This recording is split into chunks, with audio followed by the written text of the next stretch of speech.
मोतिहारी में जहरीली शराब कांड में अब तक 10 लोगों की मौत होने के बाद अब इसको लेकर सियासत तेज हो गई है और जनसुराज के बाद अब राजद ने भी इस मुद्दे को बनाना शुरू कर दिया है। इसी कड़ी में आज राजद के एक शिष्टमंडल पूर्व विधानसभा अध्यक्ष उदय नारायण चौधरी के नेतृत्व में पीड़ितों के घर पहुंचकर मामले की जानकारी ली और पीड़ितों का ढांढस बताते हुए बिहार सरकार के शराबबंदी कानून को हटाने की मांग की और इस कांड के लिए नीतीश सरकार को जिम्मेवार बताया। जी हाँ, मोतिहारी में जहरीली शराब कांड में मृतकों के परिजनों से मिलने पहुंचे राजद के प्रतिनिधिमंडल ने सरकार और प्रशासन पर जमकर हमला बोला है और इस कानून को निरस्त करने की मांग की। अपने प्रेस वार्ता के दौरान पूर्व विधानसभा अध्यक्ष उदय नारायण चौधरी ने कहा कि शराबबंदी के 10 साल पूरे हो चुके हैं लेकिन इसके दुष्परिणाम अब सामने आ रहे हैं। उन्होंने कहा कि 2 पीढ़ियां समाप्त हो गई लेकिन हालात सुधरने के बजाय और बिगड़ गए।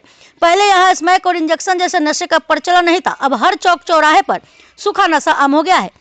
यहाँ तक कि अब तो गांव भी अछूता नहीं रहा। यह सब प्रशासन की विफलता और गलत नीतियों का नतीजा है। राजद नेता ने दावा किया कि शराबबंदी लागू होने के बाद अब तक करीब 300 लोगों की मौत हो चुकी है जबकि 10 लाख से अधिक मुकदमे दर्ज हुए और लगभग 16 लाख लोग जेल जा चुके हैं। उन्होंने बताया कि प्रतिनिधिमंडल ने तुरकोलिया प्रखंड के 9 पीड़ित परिवारों से मुलाकात की जिनके सदस्य इस कांड में अपनी जान गंवा चुके हैं। मृतकों में अधिकतर गरीब तबके के लोग शामिल हैं, जो कोई ठेला चलाता था, कोई किसान था तो कोई मजदूरी कर परिवार चला रहा था। सरकार पर लापरवाही का आरोप लगाते हुए उन्होंने कहा कि इतना समय बीत जाने के बाद भी सरकार ने मुआवजे की कोई घोषणा नहीं की। सरकारी अस्पतालों की हालत यह है कि वे सिर्फ मरीजों को रेफर करना जानते हैं। कई लोग निजी अस्पतालों में इलाज करा रहे हैं लेकिन उनके पास पैसे नहीं है। उन्होंने एक पीड़ित का जिक्र करते हुए कहा कि एक व्यक्ति वेंटिलेटर पर था जिसकी मौत हो गई। परिवार के पास अस्पताल का बिल चुकाने के पैसे नहीं थे, मजबूरी में उन्हें 100 छोड़कर जाना पड़ा। यह बेहद ममराहत करने वाली स्थिति है। अंत में उन्होंने इस पूरे मामले के लिए प्रशासन को पूरी तरह जिम्मेदार ठहराते हुए सरकार से तत्काल राहत और सख्त कार्रवाई की मांग की। क्या पूछिए, सवाल पूछिए। चंपारण दौरे पर आए हैं, क्या मकसद है, क्या कारण है?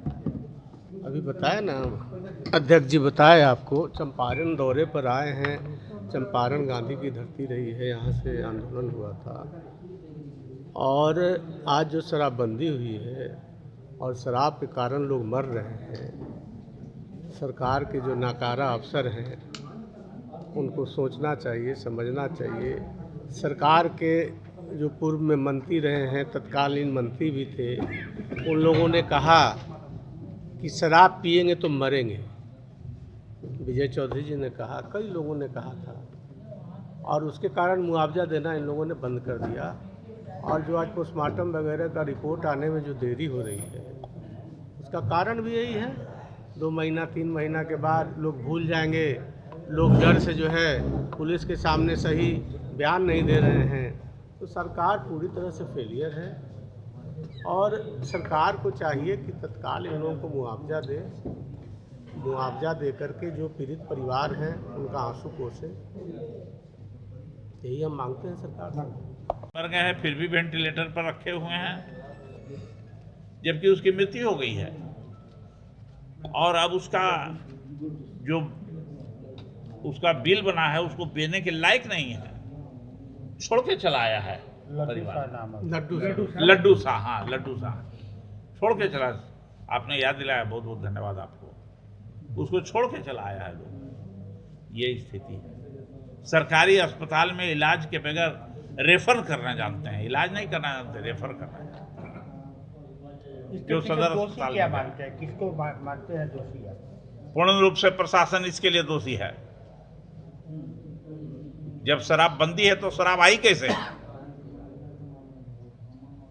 सरकार ने तो कहा था कि जिस थाने में शराबबंदी है, जिस थाने में शराब पकड़ा जाएगा या कोई केस मुकदमा होगा तो वहाँ के थानेदार, पूरे थानेदार को हम सस्पेंड कर देंगे और कभी उसको थाने में हम थाने प्रभारी नहीं बनाए। यही ना सरकार का था। तो क्या हुआ उसका? यही तो हुआ कि अभी काफ़ी लोग कह रहे थे, हम तो 700 कह रहे थे, पिपरा में 1400 लीटर शराब जब्त हुआ। क्या हुआ वहाँ कार्रवाई? वहाँ थानेदार पर तो कोई कार्रवाई, पुलिस थाने पर तो कोई कार्रवाई नहीं हुई, लेकिन यहाँ एक चौकीदार को आपने जेल भेज दिया। चौकीदार का क्या दोष है इसमें? जब तक ऊपर से सहयोग नहीं मिलेगा तब तक कोई साइकिल से आ रही है, पैदल आ रही है दारू, यहाँ सब ट्रक से आ रहा है। कोई ऐसा गांव नहीं है जहां दारू नहीं मिलता, आप सब लोग भी जानते हैं। लेकिन फिर भी सरकार कहती है कि एकदम हमारे यहाँ से लागू है। क्या लगता है आपको शराबबंदी खोल देनी चाहिए, शराबबंदी खत्म कर देनी चाहिए? निश्चित तौर से इस पर प्रतिबंध लगाना चाहिए।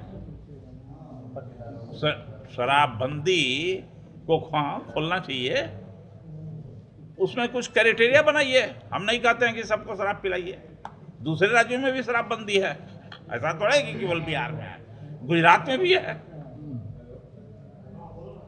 जिस वक्त सर आप लोग भी सत्ता में थे उसी क्षेत्र में लोगों की जहरीली शराब पीने से मौत हुई थी। अभी आप लोग विपक्ष में, तो क्या लगता है कि लगता है आप लोग शराबबंदी पूरी तरह से एक आध को उदाहरण दीजिए ना, हम लोग के समय जहरीली शराब से पीने से हुआ है। तुपलिया क्षेत्र में जब महागठबंधन सत्ता में, अरे भाई यही सब आप रखते हैं खबर। 2023 में लोग मरा है उसी क्षेत्र 23 में किसकी सरकार थी? महागठबंधन आप लोग सत्ता यही आप लोग यही याद रखते हैं, यही पत्रकारिता करते हैं, यही आप पत्रकारिता करते हैं। आप लोग सत्ता में थे उस समय, साथ में। नहीं, फिर जबरदस्ती आप कर रहे हैं। साथ में पूछिए।